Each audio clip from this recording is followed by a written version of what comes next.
it's Daryl again. 1 month review of having my car. I'm going to talk about how much power I used in the car and how much that cost. Here in New Zealand we have fast chargers. I spent $44 on ChargeNet chargers, and I used that $44 to drive about 484 kilometers, and it cost $44. Then otherwise I drove about 2,500 kilometers recharging at home. That cost about $70.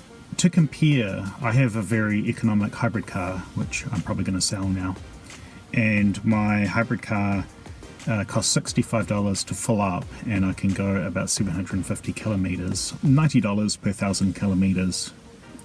This car cost $70 to go 2,500 kilometers.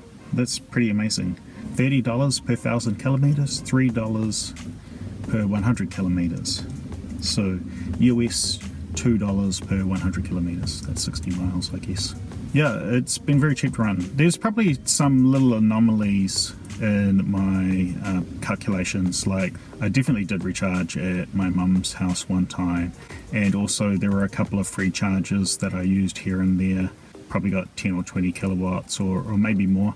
I know that when my brother and I were initially driving the car down from Auckland, we used free charges along the way, which were good, and I recharged at my brother's house, basically a complete recharge as well. So there's some unaccounted for recharging, but you know, maybe that reflects the reality of using some opportunity charging, you know, recharging at cafes or for free, and some shopping malls where you can recharge your car as well.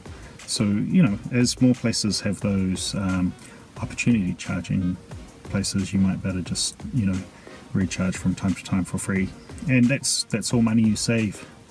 This car has good cup holders, so in the door there's that's about a 1 litre bottle. I don't particularly like the way that the bottom of the door always gets dirty just right at the front tyre there.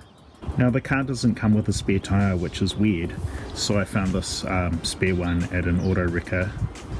There's this little hatch in the back which holds the jack and tools, and kind of a tyre inflator and some aerosol stuff that gums up the hole in your tyre to fix it.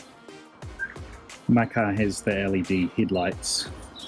In the front window screen there's these 3 blue LEDs which are a charge indicator, a bit like a cell phone charge indicator. See just by glancing at the car if the car's charging or if it's fully charged or partially charged. The recharge opener to open the charge port on the front of the car, the charge cable lock which locks the cable into the car, a timer for if you're doing timed charging.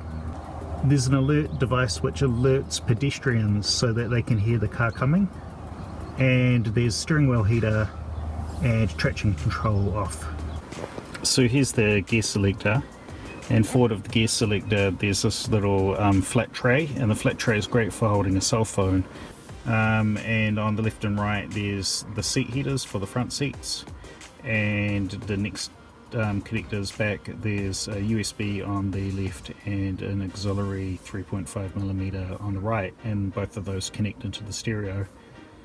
This switch is the seat heater for the rear passengers, so there's one switch which controls both seats in the back. This is the controls for the air conditioning, and there's a touchscreen in there, but of course my one's a Japanese import, so the whole thing's in Japanese, and the GPS maps don't work because they always want to show you maps of Japan.